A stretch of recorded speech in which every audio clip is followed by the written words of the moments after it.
So one day, Tim Miller and David Fincher brought in 15 animators to their office. They slapped a bunch of money onto their faces and told them to animate whatever they wanted to, as long as it's R-rated. And that's how we got Love, Death, and Robots. LD plus R is an adult animation series on Netflix, with each episode presenting different stories, sets of characters, and all created by different people. When I first saw the trailer, I was intrigued, but I wasn't intrigued enough to check it out immediately. Then the next day, I had about 5 people messaging me, telling me about LD plus R, and telling me how cool and epic it is and you have to check it out. I had one friend who asked, "Have I seen it yet?" And I was like, "No." And then he literally replied this. Why not? Okay, if it's gonna be like that then, jeez, fine, I'll watch it right now, son of a bitch! What in the mother of us was that? I'm completely speechless. And I want more! Another! Since I don't think it's fair to review the series as a whole, today I'm gonna review all 18 episodes individually, spoiler-free. And I'll talk about spoilers in another video. I'll have a timestamp in the description for each episode and a ranking and which episodes you should watch at the end of this review. With that being said, sit back and enjoy Love, Death, and Robots.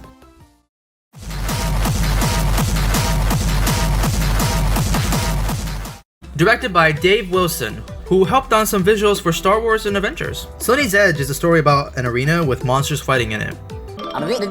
That's all, folks. This is an absolute strong start to this series. Great animation, exciting monster fights, and a fucking awesome twist ending, which I'll get into more in my spoiler talk. Also, can I just say how cool Sonnie's monster looks? Like, he looks so badass. Yes, she is. Excuse me, what? Of course, my apologies. Oh, in that case. No, I'm just kidding. No. You guys recommended me this site called E621, so let's try it out. Sonnie's Edge. Nothing? Pathetic, useless, this site is garbage. Get out of my face. Next review.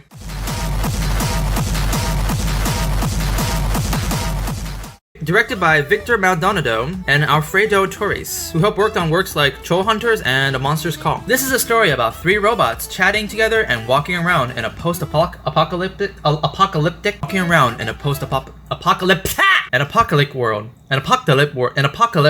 and walking around an apocalyptic world. This was probably the funniest out of all the episodes. The dynamic between the 3 are great, and the humor is basically talking about how dumb the human race is. I will say there isn't much else to gain from this episode other than comedy. So, if you're interested in listening to 3 robots talk about how the human race doomed each other, then check this one out. Oh, that was amazing!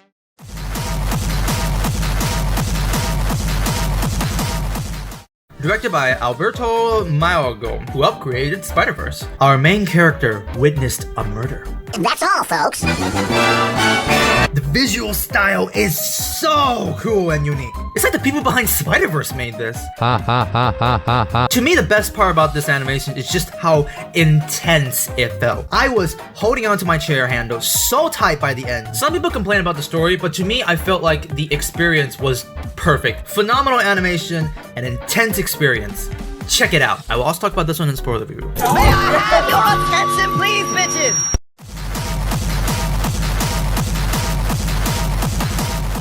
Directed by Frank Balson. Basically, take a StarCraft cinematic trailer and extend it to 17 minutes, and you'll have suits. It's a simple story of a couple of farmers defending their homeland from Zerglings. The action is great, characters are memorable, story isn't as bizarre compared to the other ones, and it's got a lot of damage. And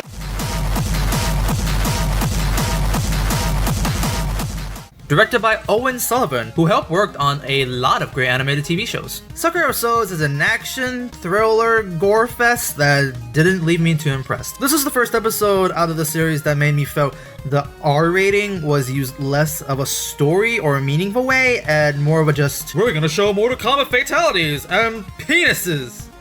Because it's not bad. I still enjoyed it, but compared to the others, it's nothing too special. Check this one out if you want some action, thriller, gore, and some furry fan service, I guess. Next!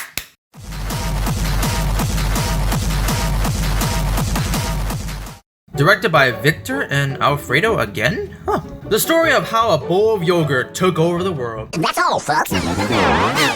It's cute, it's bizarre, and it's only 5 minutes. I can't really say anything negative about this, but nothing really stood out to me either. I guess out of all the animations in here, I describe this as okay. So if you want an okay experience, check out When the Yogurt Took Over.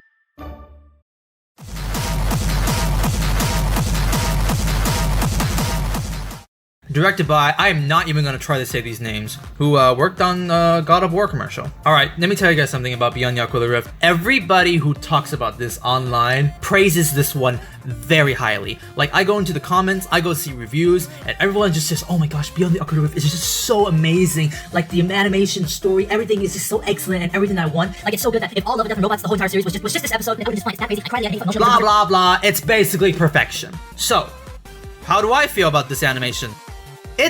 It was fine. And just that. A solid fine. The story was fine. The characters were boring and unrelatable. The photorealism CGI is stunning, but there is a problem, and I will get back to this later, so keep this in mind. Put a little marker on the top of the video. Just keep this sentence in mind. The sex scene was great, but that ain't gonna get any extra points from me. I ain't that easy to sell out, you bonehead. Overall, I just thought it was fine.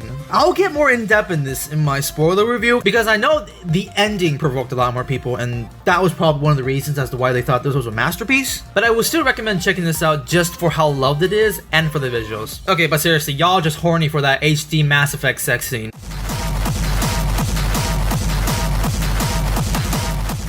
Directed by Oliver Thomas, who helped create some great stuff and amazing stuff. This one honestly felt a lot like Sucker Up Souls. Mindless action, unnecessary R-rating stuff, semi-funny. Pixar-ish animation does make it feel interesting, reminding me a little bit of Sausage Party. If you want a kind of funny, kind of action, kind of thriller, then check out The Dump. I'm about to blow your head off, fat boy.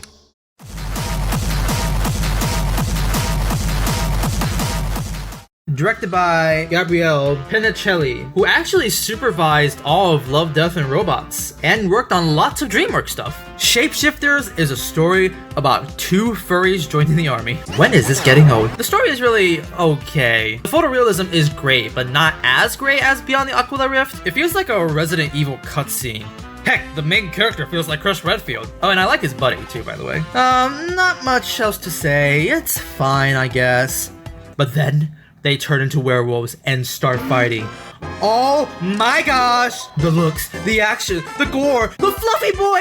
Let me ask something. When was the last time you saw a good werewolf fight? Right? Watch this just for the werewolf fight and for its fine story. I will talk more about the story in my spoiler review because there are some pretty funny stuff that happened there. Also, this is how you do a werewolf, Hollywood. Learn! Woke!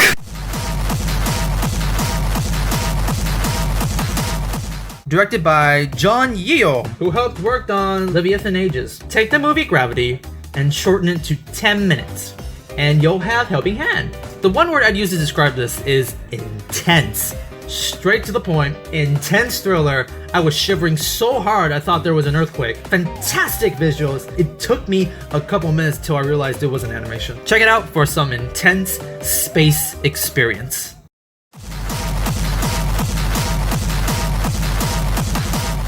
Directed by Damien Nunow, who made a lot of shorts. Hey, I didn't know Telltale Games was back in business.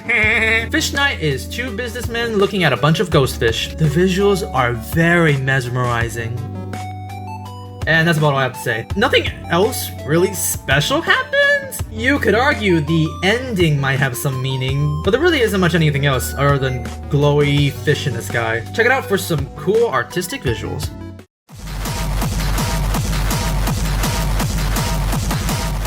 Directed by Jerome Chen, who helped make a lot of movies, mostly shitty ones. Lucky 13 is a story about a woman and her plane, and by the end of it, you'll feel emotionally attached to a dropship. Where do I even start with this masterpiece? The visuals are great, the sci-fi is marvelous, the story is corny, but very satisfying. I wasn't lying in the beginning. I cried for an inanimate object by the end of it. It's amazing. Check out the story of a girl and her pet plane.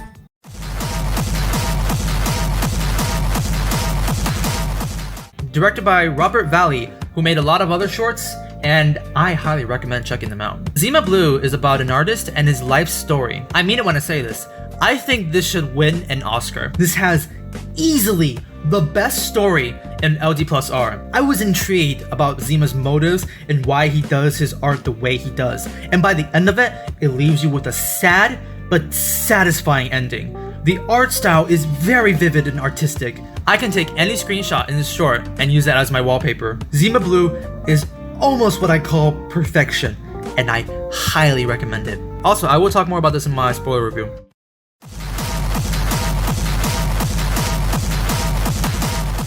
Directed by Vitaly Sheshko, who helped create an X story. Blindspot is a heist film with a crew of robots robbing a convoy. This one kinda gave me the same feeling as Sucker of Souls and The Dump, but I actually enjoyed this one a lot more. The action is really fun and entertaining, and the characters are fun and enjoyable. Blindspot is just a really entertaining short.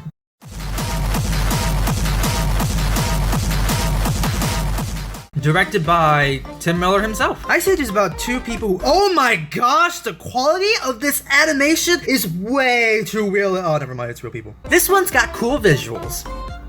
And that's all the positive I have to say. The dynamic between the two main characters don't really work for me. Like, I would be more shocked to see a magical world in a refrigerator instead of trying to be funny. Cool visuals, but eh.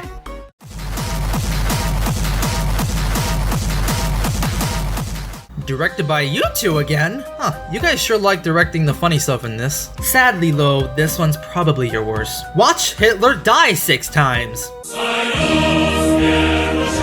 This is probably the worst and one of the ones that brought down LD+R. The animation is nice, but that's all the compliment I can give to this. To me, if you want to make Nazi jokes, either A, do something historically clever, try to make jokes that reward you for getting an A+ in history class, or B, go absolute ape shit and offensive. Go full on 4chan mode. The humor in this, however, makes me feel like it doesn't have to be Hitler. Like, it could have been Toronto Dump or Thanos being killed, and I don't think it would have been that different. The first 3 devs could make an argument for some clever history references, but the last 3 are just random. For an R-rated animation, the humor felt childish, which in my opinion doesn't really work when you're talking about Hitler. I did laugh at one joke, and it's the sex scene in the pose that they were in. I mean, the humor was not really for me. Check this one out if you want to see Hitler die funnily 6 times.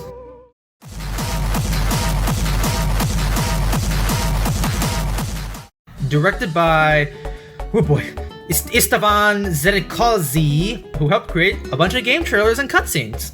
The Secret War is a group of Russian soldiers who go kill a bunch of demons. A strong start and a strong ending for LD+R. The visuals in this is amazing. The people, the snow, the gore, it's beautiful. Okay, wait, hold up.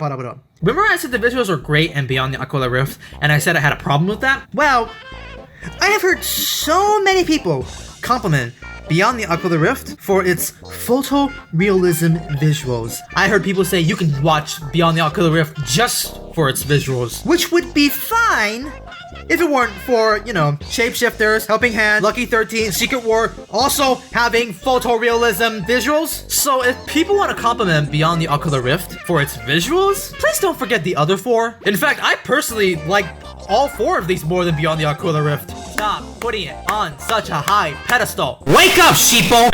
Anyways, back to Secret War. The story is okay, but the experience and the battle scenes are just excellent. Check this one out for some Mother Russia love and a great war story. And that is all 18 episodes! Now I will be suggesting what episodes you guys should check out. If you just want a taste of Love, Death, and Robots, then check out the first 3 episodes. If you don't want to watch the whole series and just want to watch the good stuff, check out Sonnie's Edge, 3 Robots, The Witness, Suits, I guess Beyond the Aquila Rift, Good Hunting, Shapeshifters, Lucky 13, Zima Blue, and The Secret Wars.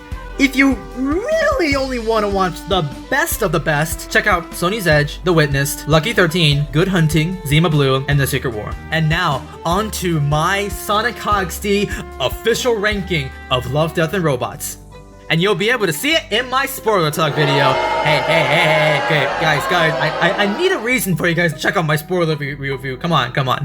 But in all seriousness though, the ones that I suggest are definitely one of the better episodes, so you guys can kind of get a clue as to how the ranking would be for me. But either way, official ranking in the spoiler talk video.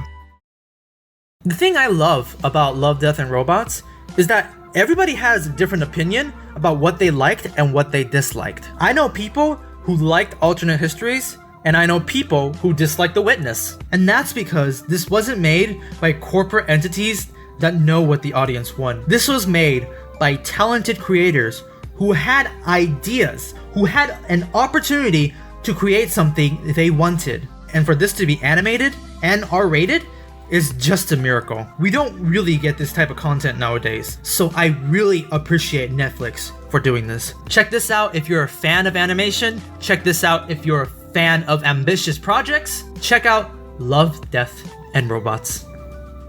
Also, check this out if you're a furry. Like, there is a lot of furry fan service in this. I don't understand why furries aren't talking about this. Why aren't furries talking about Love, Death, and Robots? Like, what the fuck are you doing?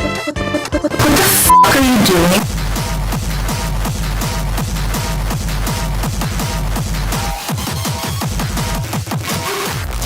Walking around in a post-apocalyptic world. Why is this word so